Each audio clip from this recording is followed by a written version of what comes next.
Hi, I am LaWanna Bradford here with my amazing business partner and the dynamic Barbara J. Beckley. How's it going, Barbara? It's going great, Mrs. Queen. How are you doing?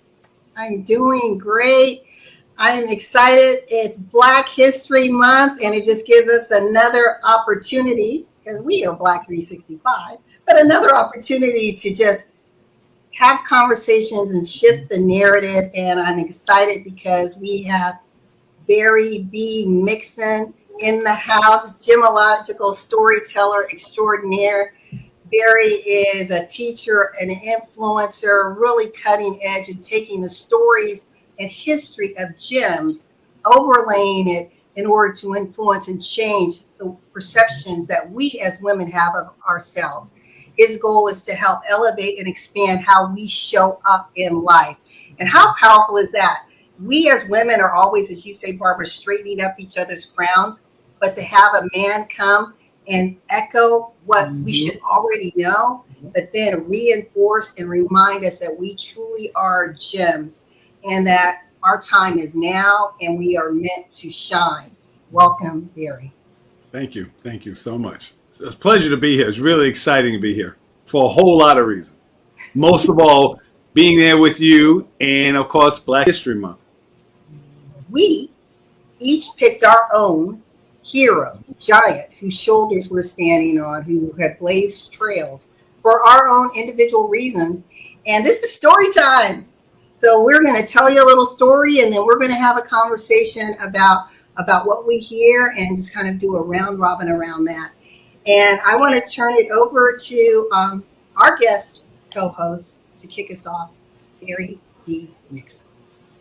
All right. Thank you so much. Well, today I'm just going to get right into it. We're talking about hidden gems. And without giving you a whole thing about gemology, what I'll say is that there's really two types of gems. There is gems that you don't maybe know it is a gem yet. It might be a gem, but you don't recognize it. You have to clean it off. You have to understand what it is. And then there's some gems that literally just shine from their creation. And I have the pleasure of talking about Leontine Price. I should just say diva, madame, just the ultimate, just level of creativity. Leontine Price, her real name started out, if I had to take notes, it was Mary, you talking about gems, right? Mary Violet Leontine Price. That was her name. That's her name. Her birthday is February 10th, 1927. She'll talk about it. She was born in Laurel, Mississippi. And everything that I'm saying after this point, I want you to realize that she was born 1927 in the heart of racial prejudice, Jim Crow era, and she was born in Mississippi. She had her father was a carpenter. Her mom was a midwife. And from an early age, about 3 years old, she started playing the piano. And her history, to talk about Leontine or Madame Price, Madame Price, you almost can't just say Leontine. Madame Price she's a soprano. She's considered an American, not so much pure American, a pure soprano. Her concentration was, as far as the pieces she did, tours all over the world. If there's an opera house in the world, Leontine Price has performed there. Her primary operas or primary composers that she sung was Verdi, Pucci, Pucci, and then my boy Mozart. And her whole history really spanned it from 1961 to 1985 when she retired.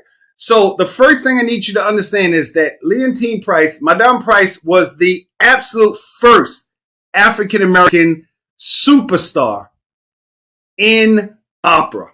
She was, and I had the pleasure, I'm old enough, I'm older than these two beautiful young ladies, so I'm the old man here. So I was there when Leontine Price, when she was rising up, started really in the 50s, 1951. I was born 1960. So by the time I heard of her, she was already a superstar. She went to Wilberforce College. Where's Wilberforce? Wilberforce, I think, is in Tennessee. I'm not sure where Wilberforce is. And she went there. Back in those days, the only thing that you could do as an African-American woman was be a teacher.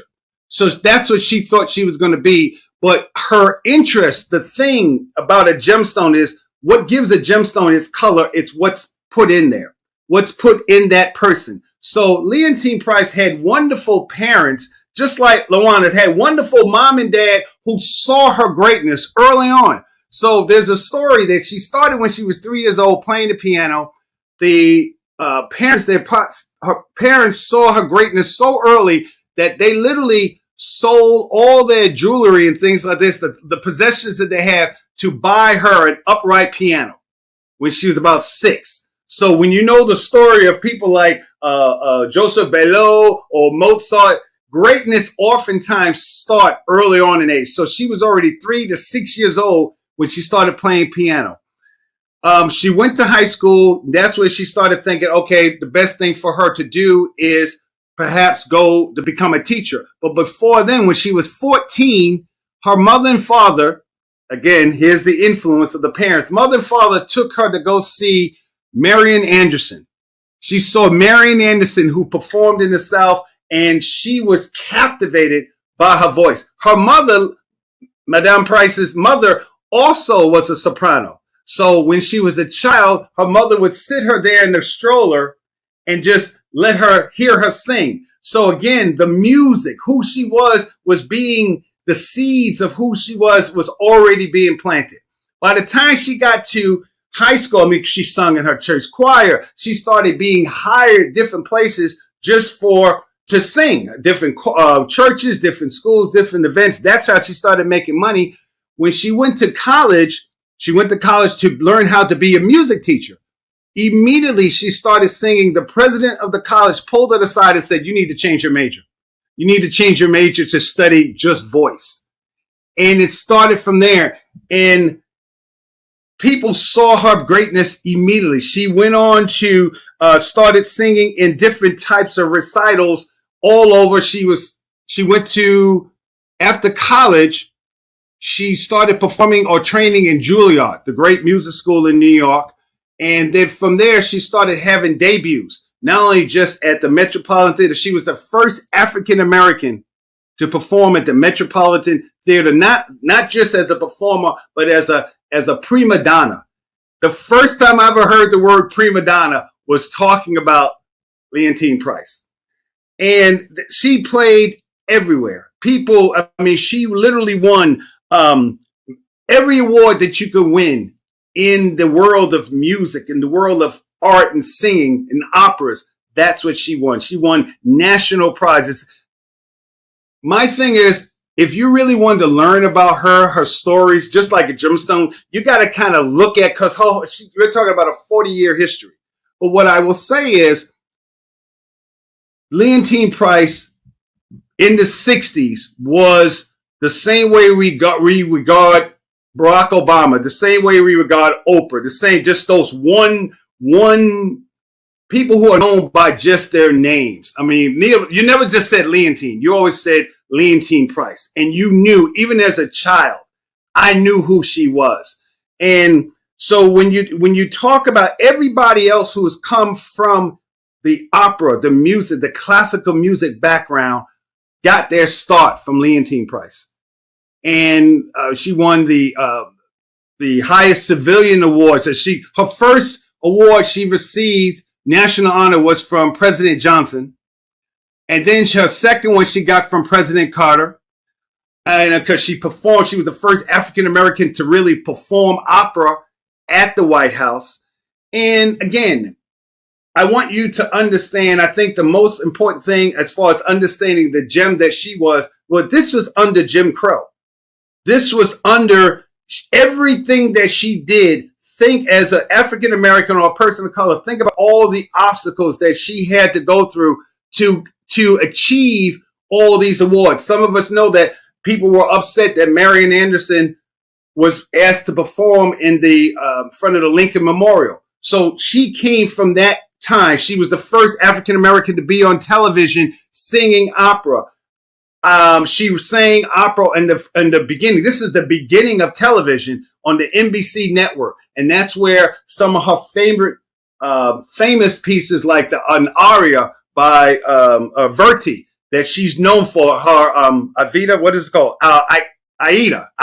That was her piece. Just like Whitney Houston has "I'll Always Love You," Aida was Leontine Price's signature opera.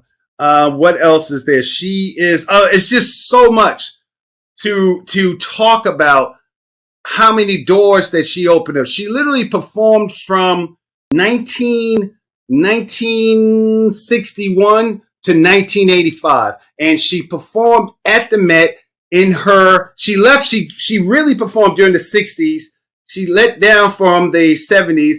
I can't even leave the 70s without talking about Porgy and Bess. And there's a whole story about Porgy and Bess. For me personally, that Leontine Price inspired in my whole household. So again, I can go on and on with just the richness, but I think you can hear from the sound of my voice and the passion that when you speak about Leontine Price, you can almost hear the trumpets blow, because her story, the gemstone that she is. Leontine Price is like holding a 200 carat diamond in your hand and just saying, wow. Thank you so much, Barry, for that overview, a glimpse into the amazing and brilliant life of Leontine Price. Why did you, of all the gems, all the hidden gems you could have uncovered, why did you pick her? I'm glad you asked that. I thought about Leontine Price because Leontine Price I didn't really know her story. I knew of her because of my mother.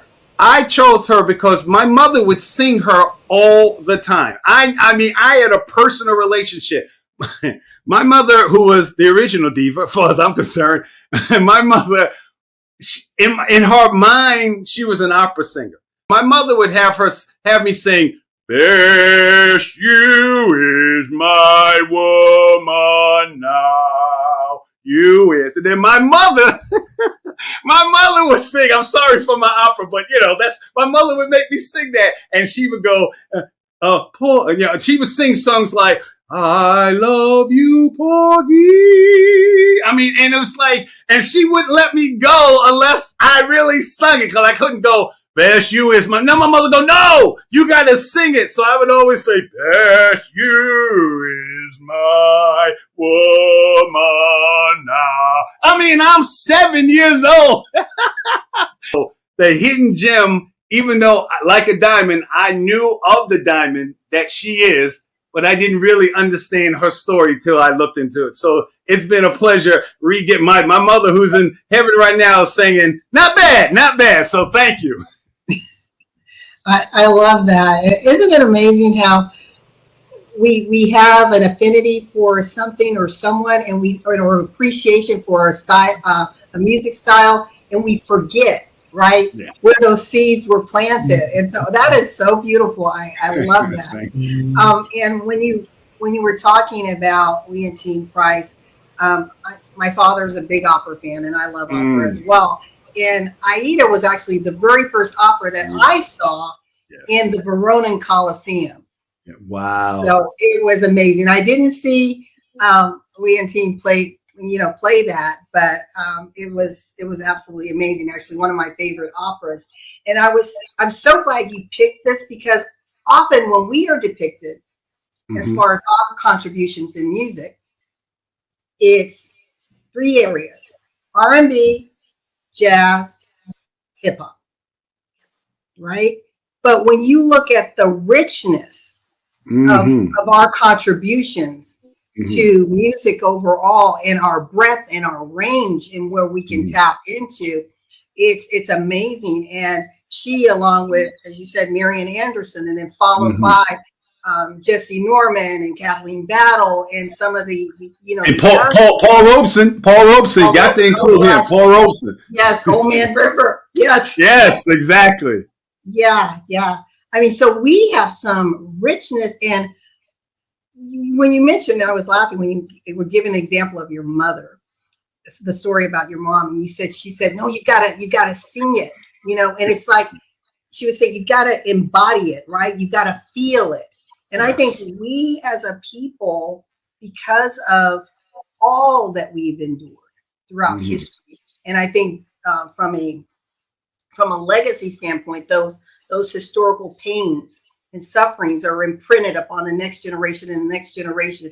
And we sing with the feeling. We bring forth the pain, the sorrow, the joys, the triumphs of those journeys. And I think that if those of you have never heard Leontine Price, go to YouTube and listen to some of her arias. I mean, it's just absolutely amazing. Hey, Barbara, what do you have to add? I just love the fact that, listening to like what Barry said about the diva, as she's called, that there was a diva before. I think about the Beyoncés and the Rihannas and everything, and I'm like, you know what? They're just coming from where this particular diva came in at, where basically it's like saying, I paved the way. She paved the way. So I love when you can always go back in time and history and really look in deep thought to see where did it come from. So that's what I'm loving. All right. Well, we're gonna take a quick commercial break, and then we'll come back with Barbara. You ready to talk about your hidden gem?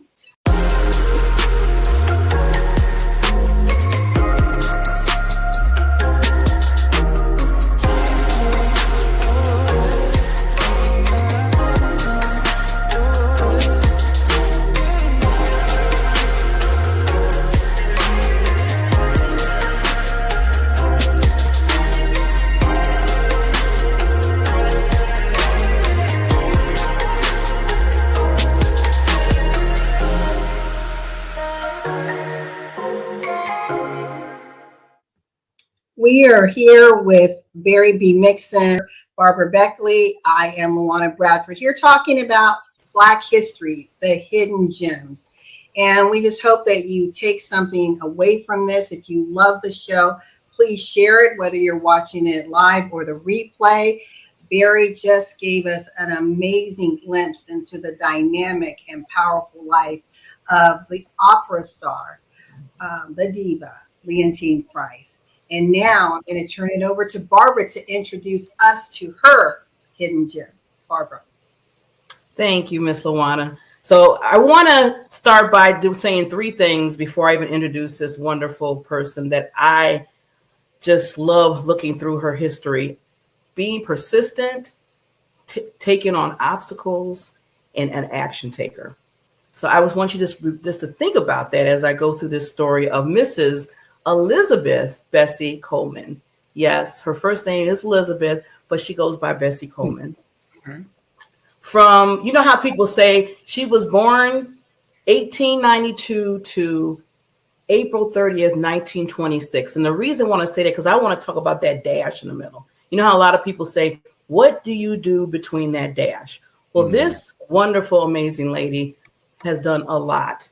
And she is called, because of her bravery of being the first early American civil aviation pilot as a woman, she was called Queen Bees or Brave Bessie. And I want to get a little into that, why they call her that. So again, the first African-American woman and the first Native American to hold a pilot's license international. And I didn't know, I knew about the first African part of it, but I didn't know about the Native. Because on her father's side, her grandparents was a part Cherokee. And that's why she goes both. So that's even more history than I was even thinking of when I found out about this wonderful lady. And she basically was born a family sharecropper, 13 children her mother had. Wow. So she was like a super mom having all the children. But Bessie was number 9. With all her brothers and sisters. They worked in a cotton field when she was younger. But one thing about Bessie, she always wanted to do more than just the average out of all the children. What I loved about when I was looking at her story, even when she was telling her mother and dad at the time that, I want to do more. I want to go to school. So she went to school, even though she had to work in the fields. And then she went to a small segregated school. And then from there, when she was getting older, they basically said she went to Chicago, and her brother was there, her older brother, and she wound up staying with him. And then, like you said, her dream still was piping up in her head. She still was like, I know I want to do more than what I'm doing. Now, think about this. This is a young girl, probably in her 20s at this time. And we're talking about the 1900s, where, you know, racism it is its peak. Really no opportunities for Black people, not just women, but men and everybody, that they didn't have an opportunity that they wanted. So she wound up working in a barbershop in 1919. And she was always listening to the stories of the men that was in the barbershop. And they started talking about European women that served as compact pilots. So she was like, wait a minute, I got her ear. She started listening. She's like, that sounds interesting. Again, she was that dreamer. She was that lady that wanted to kind of do more than just the norm. And when she heard these stories and she told me, she said, you know what? She said out loud, everybody, I want to be a pilot. Well, what happens usually when that happens, especially back then? Bessie, what are you talking about? Can't be no pilot. You're Black, you're a woman. What are you talking about? And they told her that. Really, that happened to her. So she looked and she's like, okay.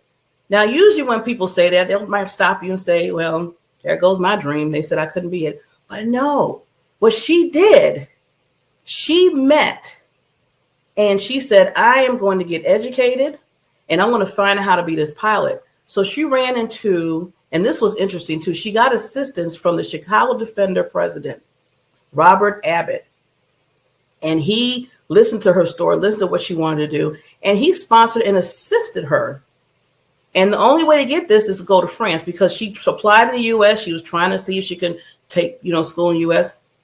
Nope, rejected, all in the USA. But she remembered those stories in the barbershop about the European women. And she said, okay, I'm going to have to go to France. And that's what she did. Again, think about this. We're talking about the 1900s.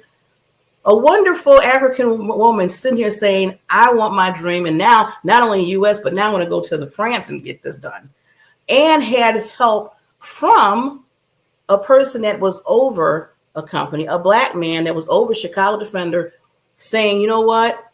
I love what you're saying. I love your enthusiasm. I love that you want to do. And he sponsored and assisted her to go to France. So she went to France, but she had to learn lessons, how to speak French. I was thinking, it's funny because when I was thinking about that, I was like, and we have Barry on. And I was like, okay, maybe I need to learn some. You never know where that could take you. And see what that took her. She was determined. She was like, if I'm going to go to France, I need to learn the language.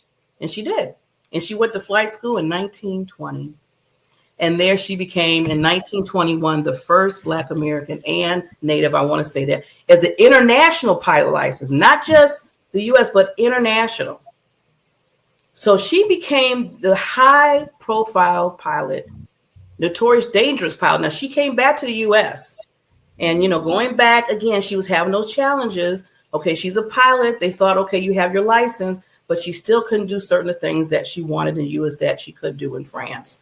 So she found out that the only thing she could do is called barnstorming, where basically did a lot of, you would see people on the plane, on top of the plane. And it's just like, I always looked at it as like a circus act on a plane. And that was the only thing that she really could do. And she said, well, I need more teaching on that. So she had to go back to France for another year, learn some more ways how to create herself in that way, and then came back to the U.S. And then she became one of the best at that. And then what I loved about what she did, she had her dream on that, but then she also became an activist. When she was that wonderful pilot, everybody was looking at her, whites and Blacks were looking at her in a wonderful way as being this pilot. She basically used her voice at the same time she was performing, to the point where she said, I am not going to perform with my pilot if any African Americans can't come to the front entrance of the event. Okay, we're talking about the 1920s now. And she stood ground on that. She said, I'm not going to do it unless they are able to do that. So she was not only the first woman pilot having a license, but she was using that to say, no, I want freedom, not just for myself, and I had to go to France, come back, but I'm showing you that we need all to be treated in a certain way. And I love how she did it as well. So that's why she was known popular as Queen Bees, the brave Bessie. So she basically wanted to start an African-American flight school. That was her plan. She wanted to be a pilot. She became a pilot. She bought her own pilot. She bought her own plane. That was awesome back then. And the first time around, she got in her plane basically crashed the first time around. So she had to go to the hospital. Basically, she was laid there for weeks because she broke a lot of bones and everything like that. And they told her, well, Bessie, I don't think you're going to be able to fly anymore. And she looked at the doctors and them. She's like, no, this is not stopping me. See, can you hear that persistency? That's what I was saying at the beginning. So she got herself together, got well, and went right back into what she does as a pilot. I was like, this woman is bad. When I was looking at this, I said, I love this woman. And she got back. She's like, no, in fact, I'm going to give me another plane and we're going to do this thing. Unfortunately, her second plane crashed in 1926, where she was only 34 years old and she passed.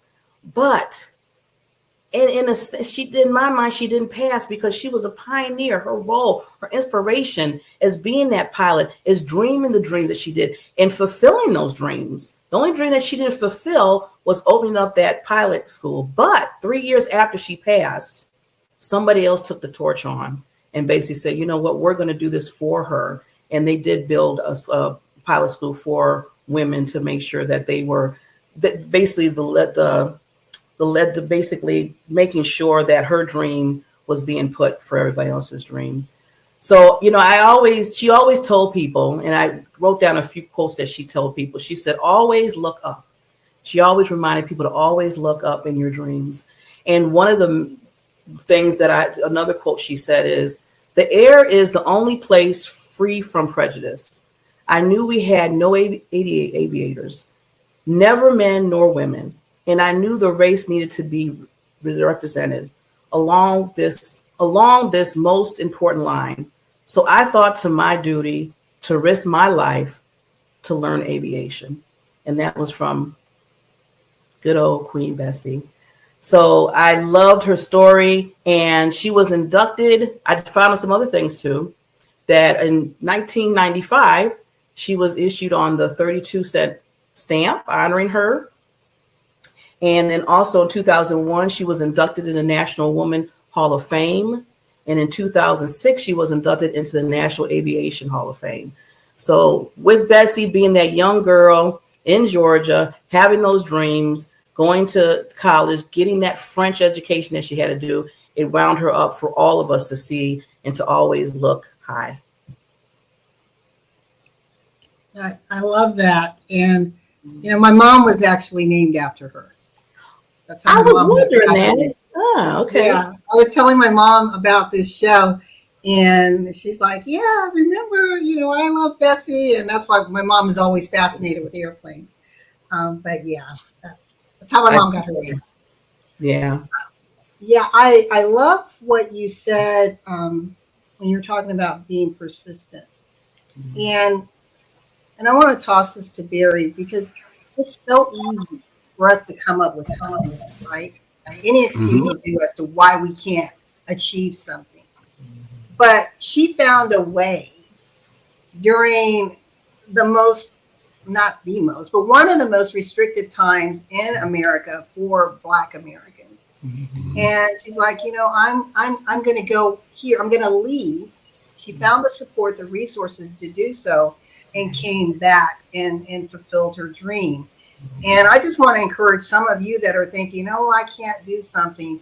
And you use the excuses to keep you where you are, to just get out of your own way. And if it's truly meant for you to achieve that, you will. Barry, you want to talk a little bit about your goals? Because, you're another, to me, living history in showing how you can have a dream and you see it manifest, right?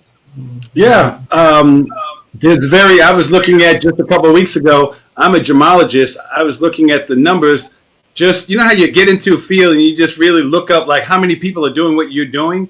And I looked up, there's only like 1,300. They say more than 1,360 gemologists in the whole country.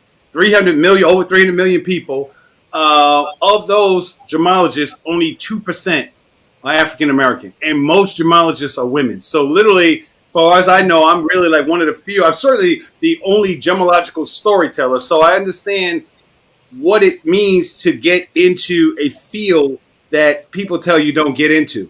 And I want to add a little bit to what Barbara's saying. Not only just the obstacles, break it down before you even, and this is why looking at people in regards to a story and gemstone is so important. Not only was she a woman, that's a strike against her. Then she was a black woman, that's a strike against it. And then you're flying an airplane, and most people think of airplanes, you know, you get on, there's a nice comfy seat, you got the stewardess, you got heated. No, this was 1920. The airplane was invented in 1904, so it wasn't a whole lot of advancement, right? So you're getting into a plane, no cockpit. This is outdoor. So you weren't worried about your hair, okay? You had the hat on, all right? You're standing in there. You're in this leather seat. There's just the engine. This is the beginning of aviation. So she's literally flying by the seat of her pants. There was no quote-unquote flight school. And then she was doing acrobatics on a plane that was maybe one or two generations from what the Wright brothers created. So she did all that. So she was risking her life, but just going to the airport. Then when she got into her plane, now it's like every time she got in, this could be the last day. This could be the last day. And despite that, she did it anyhow. That's what made her great. That's what makes her something. And Barbara, the school I went to, I didn't study there, but I literally had a chance to visit the school that she was in. She studied at the school in France called Fédération International, the Fédération Aeronautiques International. So that's the school that she went to in France, because in World War One, this is during World War One. Again, World War One was the first war that they actually used airplanes. So she was at literally the cutting edge. Every time you see a plane fly overhead, it's Betsy Coleman that started people to understand the capabilities of aircraft. So it's a wonderful story. Thank you, Barbara. The one thing I want to add that's real important is, and this is bringing her, like you said, Leontine is still here, so I'm going to bring her current, is it was either the end of last year or the beginning of this year, meaning January, that Barbie had recognized her as a historic figure. So now we have a Barbie doll, the Bessie Coleman Barbie doll. Well, this Barbie doll was actually unveiled on Delta Airlines with the first all-black female flight crew, pilots and all. Pretty profound. And I didn't know that, but she was also I'm sorry. Leontine Price was a Delta. Sorry, I got excited. I heard Delta. But again, here's one of the Airlines. Delta Airlines. Yeah, the Delta Airlines. But just still to have even though it took them a long time, but to have a black woman, think about how many black women aviators who are now flying, not just commercial, but military. I think the Marine Corps just congratulated their first African-American woman fighter pilot. I mean, a fighter pilot in the Marine Corps. The Marine Corps was the last service to let black people in. So now we have actually a first female black general that happened this year or last year. And now we have a first female fighter pilot in the United States Marine Corps. And think back, that's all because Bessie Coleman and Leontine Price, as far as just the music, but feeling that music inside of you, despite all the obstacles, and making that decision. No, before you even get there, recognizing that you are a gem and that the best way to live your life is to interact with the light and let people see that light, that shine that comes from you. Love that. Barbara, is there anything else you want to say before we go to a quick commercial break? Yeah, I'm glad you mentioned about the Barbie doll for her, and then also that. But I wanted just to say why I picked her, because of the three things that I mentioned at the beginning about I seen her as that persistent, going taking the obstacles that she dealt with, and then the action taker. And I look at that as myself. I'm always talking about no matter what's coming my way, I still want to try and do things. And she just reminded me that that's okay. She reminded me back in the 1900s, what she was dealing with by Barry said, what you said, LaWanna. It's okay to do it. And always keep in mind that no matter what, always, like she said, always look high. So that's the reason why I picked her. And I'm glad that I was able to research her. And thank you both, because I loved how we were able to pull out, our heroes in our minds of who we look up to. Thank you so much, Barbara.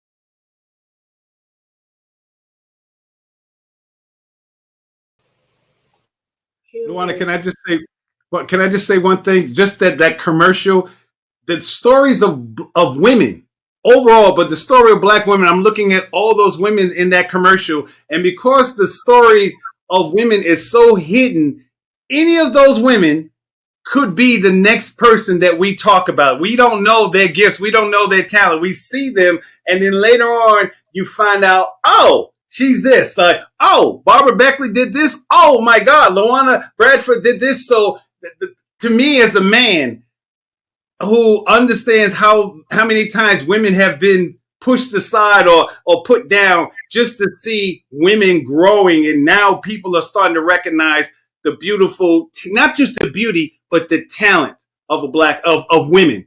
I just wanted to say that I'm just happy to be here as a man, to be here on the planet at the same time you ladies are. So thank you.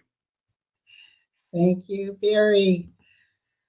Well, the woman, the hidden gem that I picked is Bridget Biddy Mason. Bridget Biddy Mason, known by Biddy. And Biddy was born in 1818. She was a slave. She was born in Hancock, Georgia. And during her early years as a slave, she was ripped from the arms of her family.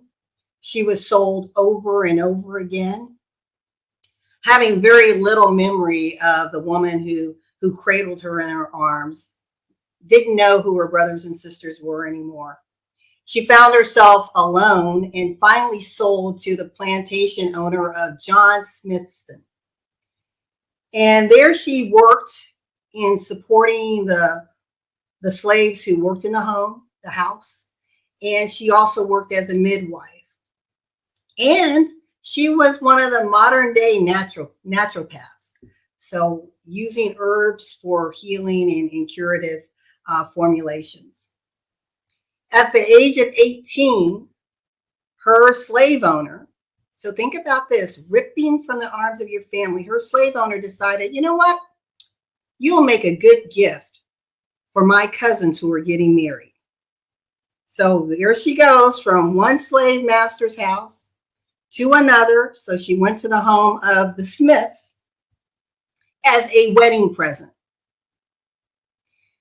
Well, Robert Smith was also a Mormon, and he decided that he wanted to leave South Carolina and travel to Salt Lake City, Utah. He wanted to help build the Mormon community. And so he decided that he was going to pack up everyone, his family, extended family, and the family of slaves, 90 of them to be exact. And they were going to travel the 1,700 miles from South Carolina to Salt Lake City, Utah. It was a 300 wagon train. Now, the slaves, unfortunately, did not have the privilege to ride in the wagons. Biddy and her 3 children, one a baby on her back, walked 1,700 miles from South Carolina to Salt Lake City. I'm going to say that again. She walked 1,700 miles from South Carolina to Salt Lake City. And I want you to think about the changing terrain, the environmental conditions, the hazards that were out there. Imagine the blisters and pain that she felt in her feet, the aches in her body. But even though she had to travel by foot, she still had the requirements of a slave. Every time they stopped, she had to set up camp. She was responsible for cooking, for feeding the cattle, for breaking down the camp. Imagine. And then, after doing all that, taking care of your children, after you took care of someone else's children. And she also, while on the caravan, delivered both children of slaves as well as the white masters. Well, they arrived in Salt Lake City, and she was there for several years. And at this time, Robert Smith and Brigham Young is the founder of the Mormon community, were having a conversation. And Brigham Young said, we want to evangelize and we want to go out west. Now, keep in mind, the U.S. is starting to form as far as all of the states. So at this time in Salt Lake City was still a part of Mexico. And Robert said, well, I want to go further west. So we're going to go to California, San Bernardino to be exact. So here she goes on foot again from Salt Lake City to San Bernardino. This time, she didn't have to have the burden of 300 wagons. She only had to deal with 150. But again, her responsibility as a slave is to make sure everything's running, everything's in order, and everybody's happy.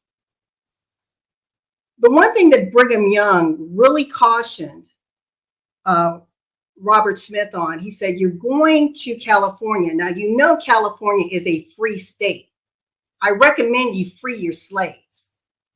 Robert's like, I hear you, but I'm not freeing them. If I free them, I lose my real estate, if you will, right? Because that's property, that's value. Why would I free them?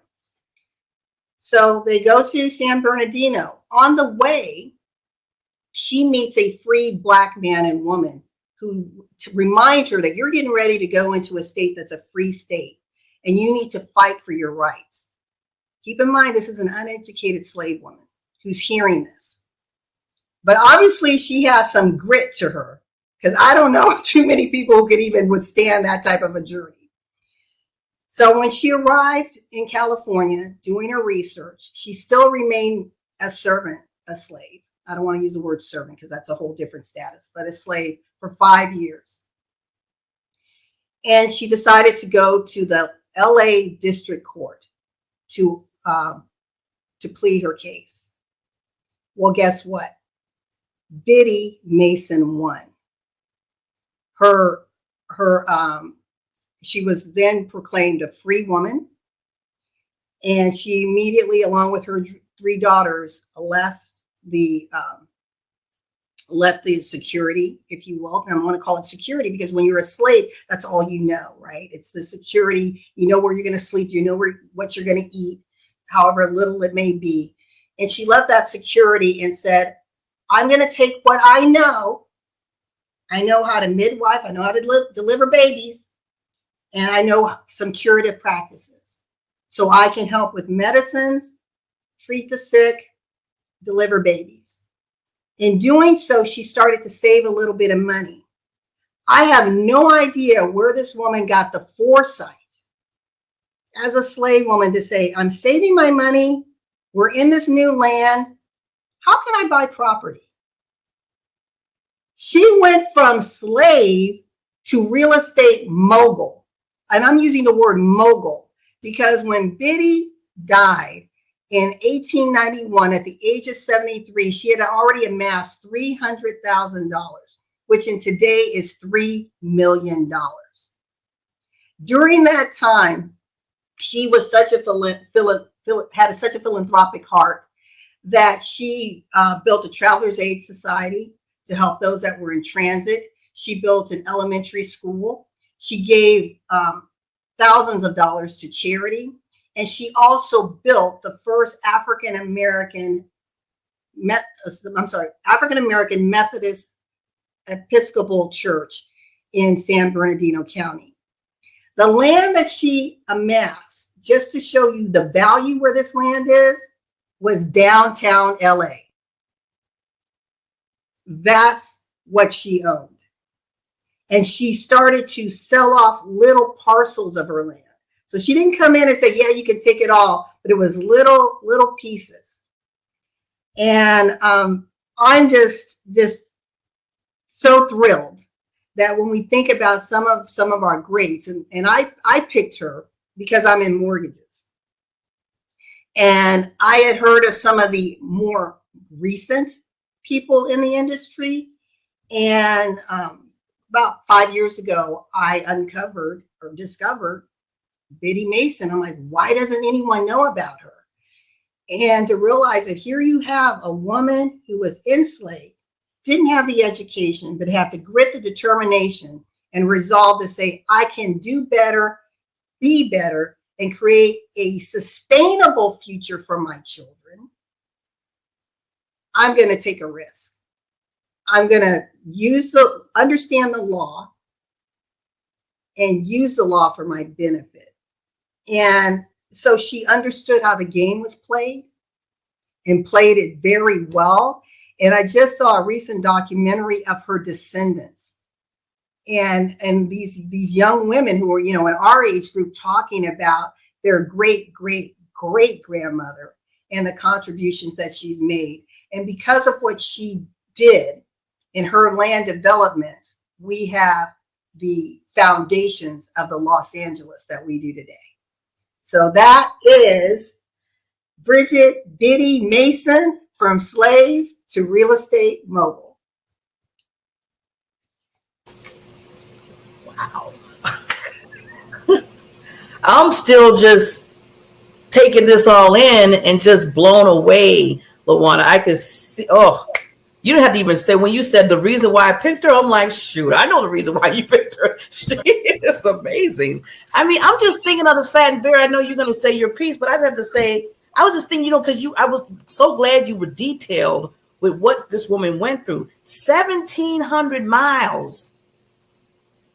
And come on, she's with the baby. And not only, like you said, LaWanna, she was walking. It wasn't like, no, it wasn't nothing like that. I mean, basically, you're going through the different climates, the different woods. We didn't have the interstates of today. It wasn't the ground was paved. No. And then I'm not even talking about animals, and I don't even go there. And then on top of that, she had to take care of, the people that was on the wagons, making sure they were fixed, and then take care of her. Oh my God. And then I'm sitting there talking about, I got a stomach ache. Please. Please, Barbara, please. Okay. No, here you go. Stomach ache, you slacker. Remember the old In Living Color. Boy, you only got one job. That's it. So, the thing that I got, LaWanna, thank you. I love the way you told that story, because when you said, I forgot that you're into real estate, and then I was like, okay, where's the story going? Where's the story going? And then when you said what she decided to do, and you said real estate, I was like, wow. And then you said LA, and what got me about just the stories that we're telling, there's no special effects going on. We don't have different lighting and all these. It's just, we're getting joy out of just the story, literally telling their lives, telling the lives of each one of these when they were around, just regular people. Oh, hey, Bessie. Hey, how you doing? Hey, and yet today we can speak about these three gems with so much pride, and we're richer for it. It's like we each of us took a gemstone. We learned about a new gemstone, and we're wearing it in our spirit now for us, because we know that it exists. I had Bessie Coleman. I knew as an aviator. I knew, but your story. Tell me her name again, LaWanna. Bridget Biddy Mason. Biddy Mason. Biddy Mason. So now, I mean, my last name is Mixon, so Mason. I mean, but now again, she's a part of she's something else that's in this gemstone I am. And I have to think about next time I get tired, walking to the store, there's going to be that little voice saying, what? Really? 1,700 miles. Okay. And you don't want to go. Yeah. Okay. So thank you. Thank you. Wow. And then become a mogul of just real estate from the point that she was just walking those miles. I mean, she was like, okay, I'm still a slave. I mean, in your mind. But see, one thing I picked up too, and I know, LaWanna, you got to, I want you to say your thing. You can. I'm just so amazed by this. The story is just blowing my mind.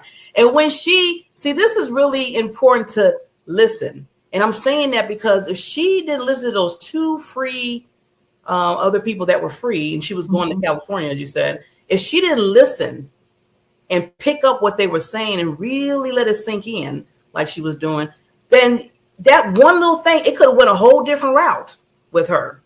But see, that's why I have to stop myself a lot of times and say, okay, Barbara, listen, because you never know what you're going to pick up to move you in a direction that you need to go and what you're trying to do in your life. Or say, oh, there's opportunity. See, she heard the opportunity and she's like, oh, I don't have to do this no more. Oh, I don't have to be walking these miles with this man. I don't got to feed them no more. Oh, I need to listen to you a little bit more. So it's like, no, I'm tired. I'm tired. And thank you for giving me that opportunity to say that I can do something even different now. And fuck the case in one. Oh God, I'm just telling you, this is amazing. Thank you, LaWanna. This was Yeah, and we hear, you guys have probably heard the saying, we are entertaining angels unaware. And I think those are those opportunities that just come by that one time. Like you said, if she hadn't said, "Whoa, wait, what did you say?" and remembered it, because I don't know at what point in that journey, that long journey, did they share that with her. And then remember, it was 5 years later after being in San Bernardino that she finally went to the court. So in my mind, I'm thinking she must have been putting a strategy together. She must, understanding what she could do. Because I can't imagine someone who's illiterate to just walk into a court and say, I want to be free. I don't, in my mind, I don't see it unfolding that way. Mm-hmm. The thing that got me was, I'm thinking as a real estate, what she was really doing, we saw it as 1,700 miles of walking. And you correct me if I'm wrong, LaWanna. She was taking listings. She was those listing companies. She was like, oh, this is nice. That mountain over there. I got the this is, there's a whole bunch of land around here. So everybody was like, you okay? Yeah, I'm cool. You see all this land and just imagine the houses. So she was laying out real estate. While everybody else is just walking, she was like, I'm coming back for that. I'm coming back for that. And so she was the original, what's some of the housing, Xena, and all these Redfin. She was the original one. Exactly. And think about what you just said, Barry. Again, from a slave to somehow she acquired the knowledge to know how to acquire land. Right? And to make sure that it was deeded properly, that no one could come and take it, because very often African Americans may have been inherited land or purchased land, and somehow docs weren't signed correctly and it was taken from them. But somehow she was able to retain all of her rights, get her freedom, build a school, build a church, give to charity, and still leave for her legacy, leave for her generation coming behind her. Mm-hmm. That's what it's all about. That's an example of generational wealth. Yes. And the thing is, even though we, in our reading or definitions of it, we could just say what, she was a slave, or their parents were sharecroppers, or her father, but those are titles that we put on them. That's not the title that she herself. Even though she was a slave, Obviously, she never thought about that. When people said, "Hey, slave," she was like, "What? You? Oh, you talking to me?" Because she saw herself as something else. When they said to Bessie, "Hey, look," I mean, you see pictures of Bessie Coleman. She was a cute little black girl, right? So of course, she was like, "Hey, little black girl, you can't, this is," and she was just like, "Not only can I fly, I can fly as good as you. I'm just gonna let you know." And she had the grades, and then of course, Lena T. Price, with all the stuff that she went through, she was like, "All you need to do is put me on a stage, and I'm gonna show you. And once that happens, then you'll see." So all these titles that other people have put on them, just like a gemstone, you may think, "Oh, that's just a rock. Oh, that's what you believe." And then, but it's up to them to understand that they're a ruby, they're an emerald, they're a diamond. So part of being a hidden gem as a man or woman, but especially as a woman, to understand what you are. What you are, how you manifest the light. And it doesn't make a difference. I get, as a gemologist, people come to me all the time. "Oh, this is an emerald, right?" And I'm like, "No, it's green, but it's not an emerald." That's what all these hidden gems had to do. They had to realize who they were, despite what pigeonhole people wanted to put them in. Yes. I love that, and I'm going to leave it right there, because that was just a powerful close. It summed everything up that we shared. So thank you so very much for that amazing close, Barry. Thank you, Barbara. As always, it's a joy to rock and roll with you. To our listening audience, I hope you got something from this very special edition of CY Live, where we focus on Black history, celebrating the hidden gems of Leontine Price, Bessie Coleman, and Biddy Mason. And with that, I'm going to show a final video, and we will be signing off.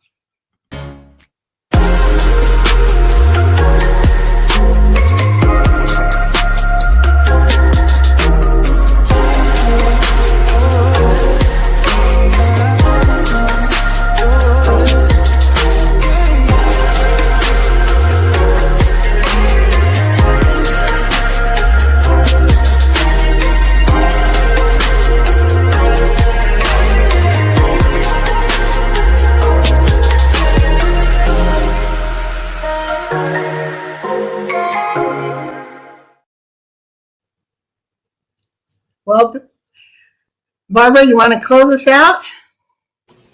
Yes. So let's get ready. Woo, it's been a joy today.